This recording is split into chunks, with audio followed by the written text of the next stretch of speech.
Akhirnya saya memutuskan untuk take ulang aja karena kemarin videonya gagal disimpan. Sekaligus ini juga buat teman-teman yang kemarin gak bisa ikut di pertemuan kita yang pertama. Saya kembali ke awal time series 1 konsep dasar. Kenapa? Karena saya yakin udah pada lupa dengan penjelasan time series yang sudah pernah saya berikan sebelumnya. Kalau nggak salah itu malah sebelum Ekomed 1 berakhir, sebelum UAS, kalau masih ingat ya. Nah, kemudian yang di Ekomed 2 memang saya belum sampai ke time series, saya baru sampai kemarin di memberikan kalian tugas untuk meresum video. Cuman sayangnya ketika saya lihat hasil resumnya, 80% teman-teman tuh tidak meresum tapi mentranslate dari manuskrip video itu, ditranslate dari bahasa Inggris ke bahasa Indonesia. Ada yang membuat resume tapi sangat sedikit. Jadi asumsi saya lebih baik maju ke time series 1 lagi gitu. Nah, mungkin saya langsung aja ya, nanti beberapa hal saya berikan sambil jalan. Time series 1 konsep dasar, tentunya teman-teman udah bisa membayangkan ya bahwa kita punya 3 buah data, tipe data, ada time series, ada cross section, ada panel. Kemarin yang sudah kita bahas ada 2, yaitu cross section sama panel. Jadi seharusnya itu kita ngomongin dulu cross section, kemudian time series, kemudian panel. Tapi kemarin di Ekomed 1 saya ke cross section, kemudian ke panel, time seriesnya tak tinggal. Jadi di sini saya pengen kita bahas untuk time series. Nah, yang pertama, masalah teknis sehubungan dengan time series. Dalam time series mungkin sudah beberapa kali juga saya ceritakan, kita akan sangat terkait dengan 2 hal. Yang satu namanya time lag, yang satu namanya auto correlation. Tolong, yang dari kemarin dalam bayangannya auto correlation itu adalah otomatis, korelasi, berkorelasi. Mungkin saya memberikan kalimat kata itu untuk mempermudah, cuman sebetulnya auto correlation, auto itu artinya sendiri, correlation korelasi, jadi korelasi terhadap dirinya sendiri, itu auto correlation. Yang pertama, time lag. Time lag itu ibaratnya kita punya kebijakan A, pemerintah memberikan kebijakan A di waktu T gitu. Apakah pada saat T ini kebijakan itu bisa langsung terlihat dampaknya? Enggak. Ketika kita akan melihat dampak kebijakan A, misalnya kalau kita ngomongin pertanian ya, misalnya dampak pemberian subsidi pupuk kepada petani, maka tidak mungkin ketika kita melihat hal itu kita langsung lihat pas saat itu juga diberikan. Enggak. Pasti di sini ada beberapa jangka waktu tertentu, kemudian disitulah kita melihat bagaimana dampaknya pemberian subsidi pupuk tadi. Nah, saat itu kita anggap T, mungkin setahun sesudah, 2 tahun sesudah. Nah, tahap awalnya kita kasihnya T min 1 misalnya, atau T min berapa. Nah, jarak ini adalah lag. Nah, lag ini bisa macam-macam ya, tapi secara mudah seperti itu. Jadi ada beda waktu, ada jangka waktu antara sebelum dan sesudah. Mungkin gampangannya seperti itu. Nah, kemudian yang kedua adalah auto korelasi. Kita tahu yang namanya data time series akan punya sifat covariance T, E, J sama dengan 0. Maksudnya adalah kita punya asumsi dalam OLS bahwa dalam OLS tidak menginginkan adanya korelasi terhadap dirinya sendiri atau korelasi data tersebut, korelasi residual T terhadap residual T-1. Nah, itu nggak boleh. Nah, padahal dalam data time series tidak mau kita akan berhadapan dengan itu. Ingat, ini asumsi OLS. Jadi kalau kita nggak pakai OLS, kita bisa tidak menggunakan asumsi autokorelasi, heteroskedastisitas, multikolinearitas, dan teman-temannya. Ini berlaku untuk OLS. Oke. Nah, dalam data time series yang akan kita gunakan nanti untuk penelitian apapun itu, nah contohnya ini, kita ambil time series waktu di sini contohnya adalah 2004 sampai 2005 secara quarter ya. Ada quarter 1, quarter 2, 3, 4. Nah, datanya adalah ini CPI sama inflasi. Nah, bagaimana kita membentuk lag? Lag dikatakan misalnya T-1, maka datanya itu ini. Dari mana angka 3,8? 3,8 dapatnya dari sini. Ini T-nya, ini T-1-nya. Jadi maju 1. Nah, biasanya kalau dalam data ini nggak ada. Ini 0. Kenapa? Karena kita kalau ngambil quarternya di sini, kita nggak akan punya quarter 2003 ke 4. Kita nggak punya data itu. Kita hanya punya data dari 2041. Maka yang ini biasanya tidak kita isi. Ya memang 0, kosong. Kosong, bukan 0, sorry. Kosong. Nah, perlakuan datanya seperti itu. Nah, ada dua terminologi dalam time series. Kita akan mengenal yang namanya spurious correlation sama random walk. Oke, yang pertama dulu, spurious correlation. Spurious correlation adalah ketika ada dua variabel. Kalau dua variabel ini dilihat nilai korelasinya, dia tinggi. Tapi kalau dilihat secara economic sense-nya, dia nggak ada sama sekali. Gitu. Nah, contohnya apa? Saya ambil contoh saja, misalnya harga beras, kenaikan harga beras, misalnya kenaikan harga beras naik, kemudian dolar naik di masa sekarang, di masa COVID-19. Nah, kalau ini dikorelasikan, hasilnya pasti tinggi. Karena saat ini memang mereka akan bergerak bersama. Bahwa ketika harga beras naik, saat ini ya, kita juga akan merasakan dolar juga ikut naik. Kenapa? Karena kita punya kondisi si COVID-19. Tapi sebetulnya secara economic sense-nya, ini belum tentu punya sebab akibat yang kuat. Ya mungkin kalau dolar naik kita lihat dari nilai tukarnya terus jadi mahal, terus beras jadi mahal, tapi tidak serta-merta bahwa dua hal ini punya hubungan sebab akibat yang tinggi. Nah, itu spurious correlation, bahwa saya ulang kembali bahwa dua variabel ketika dihitung korelasinya dia kuat, tapi tidak mempunyai hubungan sebab akibat. Nah, ingat namanya korelasi itu hanya ada korelasi positif, korelasi negatif, korelasi kuat, dan lemah. Ya, tidak ada kita mengatakan setengah kuat, setengah lemah, tidak terlalu kuat, tidak terlalu lemah, enggak.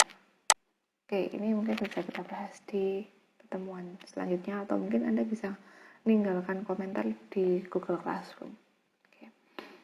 Nah, yang kedua adalah random walk. Random walk ini adalah fenomena yang terjadi pada data time series. Jadi, ya namanya data time series itu, misal kita memulai data inflasi, nilai tukar rupiah terhadap dolar. Nah, pada tahun 2017 misalnya, di poin 1 Januari kita memprediksi kira-kira Kalau di sini nilai tukarnya mungkin 12.000, dari informasi data historis kita bisa meramalkan kira-kira kalau dalam 1 tahun tuh YOY ya, maka mungkin kenaikannya bisa sampai 12.800. Nah, ternyata sekarang di 2020 kenaikannya sekarang sudah mencapai 17.000. Nah, maksudnya apa? Maksudnya dalam data time series itu bisa diramalkan sebetulnya, tapi dia akan punya fenomena pergerakan yang kita nggak bisa tahu, random. Bisa aja pas awal-awal dia akan berjalan dengan sesuai data itu historisnya, tenang-tenang aja. Kemudian dikala ada sesuatu yang terjadi, dia akan naik dengan pesat. Seperti itu namanya random walk, atau ya random itu acak ya, bergerak dengan acak. Nah, itu fenomena yang melekat pada data time series. Nah, maka dari itu data time series, ketika kita mau menggunakan data time series, kita harus tahu dulu apa itu stasioner dan non-stasioner dalam time series. Nah, apa itu stasioner? Stasioner adalah ketika sebuah data time series nilai rata-rata dan variansnya konstan. Tidak ada unsur tren dalam data. Oke, tidak ada unsur tren ya. Nah, gambarannya seperti ini. Kalau sebuah data time series dia punya kecenderungan tren naik. Kemarin kalau kalian sempat lihat video yang di Elita kemarin, ingat kan kita punya bentuk pola ya, pola data time series. 1, saya ingat, horizontal. 2, tren. 3, siklis. Nah, ketika sebuah data time series punya dia adalah bentuk tren pola, nah itu namanya tidak stasioner. Kenapa dikatakan tidak stasioner? Karena pada titik tertentu di sini kita nggak akan tahu dia itu mungkin turun kayak di sini, mungkin juga dia naik. Di kemungkinannya dia bisa naik, dia bisa turun. Jadi ada fenomena, masih ada fenomena random walk di data yang tidak stasioner. Nah, akibatnya apa? Akibatnya kalau data tidak stasioner, dia punya random walk, kita akan kesulitan untuk memprediksi. Nah, bagaimana kita bisa memprediksi? Yang kita inginkan adalah data yang stasioner. Data yang stasioner adalah data yang dia horizontal. Polanya horizontal. Jadi kalau ini mungkin karena dia rapet ya, jadi kelihatannya dia volatil. Padahal maksudnya di sini adalah dalam data yang sudah stasioner, maka dia tidak punya sisi bentuk tren. Dia nggak punya tren. Nah, stasioner ini wajib kita pahami dulu, wajib kita tes dulu. Jadi kita harus memastikan dulu apakah data yang kita gunakan dalam penelitian nanti itu datanya sudah stasioner atau belum. Kalau datanya belum stasioner, non stasioner, maka datanya harus kita stasionerkan dulu. Ya. Nah, dalam stasioner ada 3 pengujian. Oke, saya balik dulu. Yang pertama adalah cara grafis. Kita plotkan datanya, kemudian kita lihat bentuk grafisnya. Apakah dia membentuk tren kayak gambar yang ini, atau dia sudah tidak punya bentukan tren. Tapi tentunya bentuk yang analisis grafis ini perdebatannya sangat tinggi ya. Maka dari itu kita menggunakan uji statistik.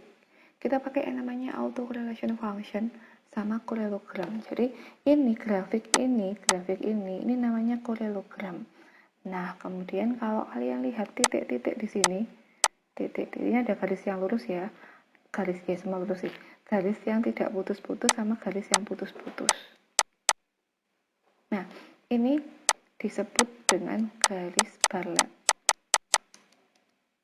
Nah, yang namanya data stasioner, si hitam-hitam ini, diagram batangnya ini, dia tidak akan melebihi garis Bartlett-nya. Lihat ya, yang tidak stasioner dia masih ada melebihi garis Bartlett, melebihi si titik-titik yang putus-putus. Sedangkan ketika data sudah distasionerkan atau dia dalam kondisi yang sudah stasioner, maka titik diagram batangnya ini tidak ada yang melebihi garis Bartlett-nya. Nah, ini adalah menggambarkan si varians tadi, jadi dia konstan, tidak melebihi garis Bartlett. Nah, yang ketiga, kita menggunakan yang namanya Dickey-Fowler test. Ya, ini tidak hitung manual ya, tinggal masukkan ke FUS, nanti kita cek bagaimana kondisinya setelah kita cek Dickey-Fowler atau tadi yang ACF tadi, auto correlation function. Oke, itu stasioner. Nah, untuk stasioner ini saya ada tugas dikumpulkan, silahkan dicoba nanti. Saya akan memberikan data Excel, nanti silahkan dimasukkan ke FUS, kemudian di tes apakah dia sudah stasioner atau belum. Oke, nah itu dari sisi teknis. Kemudian selanjutnya saya akan memberikan gambaran apa saja yang bisa kita lakukan, apa saja yang bisa kita lakukan terhadap data time series. Jadi saya katakan, dalam pemodelan kita sudah tahu kita menggunakan OLS. Padahal OLS punya asumsi klasik. Atau kalau kalian masih ingat ya, classical linear regression model. Lengkapnya itu, cuman kita biasa banget ngomongin cuman asumsi klasik gitu aja. Nah, asumsi klasik dalam OLS kita tahu ada hetero sama autocall, ada multicollinearitas juga, maaf. Nah, kemudian sekarang apa sih yang bisa kita lakukan dalam pemodelan time series? Itu yang pertama adalah model biasa. Kita menyusun data time series dalam bentuk persamaan regresi. Nah, kita lihat yang pertama. Di sini ada yang namanya static model. Ada yang namanya dynamic model. Nah, yang static model, kalau kita menyusun data time series ini T ya, subscriptnya T, maka dengan subscript T Anda harusnya udah langsung tahu, oke, itu data time series. Nah, dengan menyusun seperti ini, langsung disusun kayak gini, otomatis kita masih punya auto korelasi. Kalau sampai dia diuji auto korelasi kok terus lolos, berarti alhamdulillah, gitu aja. Nah, bagaimana kita mengakomodasi sifat auto korelasi ini? Kita menggunakan model dinamik, yaitu dengan menambahkan lag. Kita lihat ya, ini ada YT, ini ada X1, kita tambahkan lag di belakangnya, lag atas X, maka namanya lag explanatory variable. Explanatory adalah si variabel X-nya atau variabel independen. Nah, model yang kedua, model dinamik yang kedua adalah menambahkan lag dari baik itu X-nya maupun si Y-nya. Ya, jadi yang ditambahkan nggak cuma lag dari X, tapi lag dari Y. Nah, kalau seperti ini misalnya ya, yang pertama ya, lag explanatory variable. Maka kalau nanti Anda nyusun data, oke di sini ya, kita nyusun data Y, T, nyusun data X, T gitu. Misal ini 2016, 2017, 2018, 2019. Nah, YT ada di sini ya. Ada. XT ada datanya maksudnya. Nah, maka XT-1 data yang di sini di 2016 itu letakkan di sini. Yang ini kosong. Nah, seperti itu. Nah, kalau gitu yang YT juga sama. Kita buat YT-1, maka data pertamanya dimulai dari kolom kedua. Nah, itu namanya dynamic model. Ini kalau di bukunya Pak Agus, dia ada di bab 11. Nah, bab 11, sorry. Namanya adalah model kelambanan.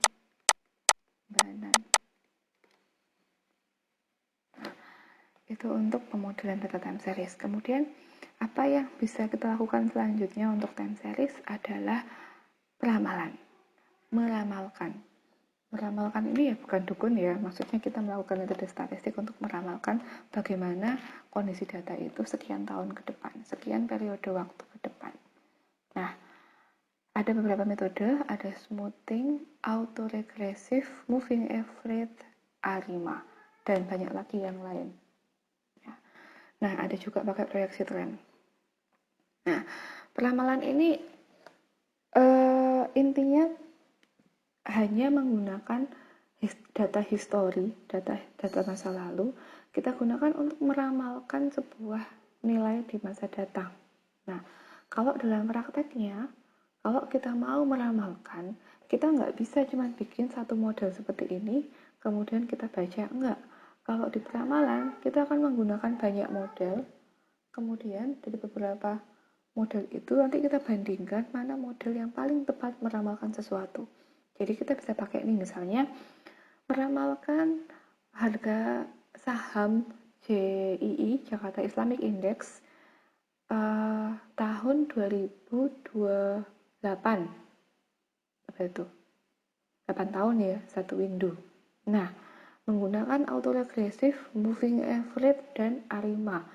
Kita melakukan 3 kali, kemudian kita bandingkan mana sih dari ketiga metode yang kita gunakan yang paling tepat, yang paling robust untuk meramalkan si data yang CII tadi. Nah, yang ketiga, kita bisa masih meramalkan juga, tetapi di sini yang kita tekankan adalah volatilitasnya. Jadi gini, namanya sebuah data itu pasti terkait dengan variasi kalau gampangnya. Kalau Anda bingung dengan variasi, saya nyebutnya variasi. Misalnya, kalau Anda lihat data PDB tahun 1986, Anda bandingkan dengan tahun 2019, lihat nilainya, ini pasti akan jauh berbeda. Selisihnya akan sangat banyak. Nah, padahal kalau di time series, semakin panjang data yang kita ambil, semakin bagus. 2019 dengan data historis kita bisa sampai 1986, berapa tahun itu? 33 tahun. Nah, dengan estimasi yang panjang, tentunya ke depannya pasti akan lebih presisi. Hanya masalahnya sekarang ternyata variasinya tinggi.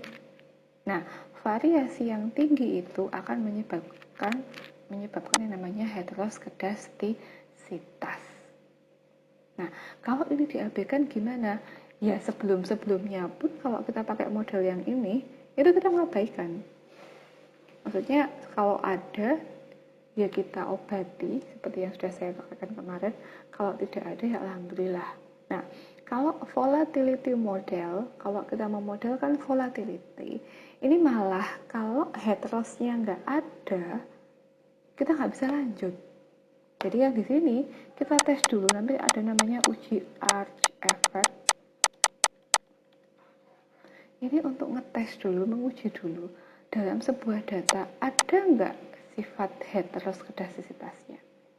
Kalau ada, maka bisa kita lihat volatility-nya menggunakan metode autoregressive, atau ini sudah naik tingkat lagi menjadi generalized autoregressive conditional heteroskedasticity. Jadi kita bergerak dari si heteroskedasticity-nya.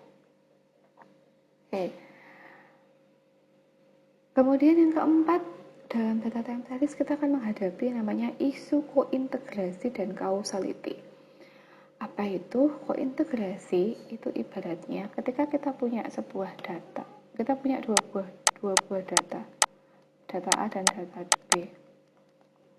Dalam jangka panjang, apakah ketika A bergerak ke sana, B-nya ikut gerak? Gitu. Atau malah ketika si A bergerak ke sana, si B sebaliknya. Nah, ketika dia punya pergerakan bersama, maka ini namanya kointegrasi. Tentunya ini dalam jangka panjang.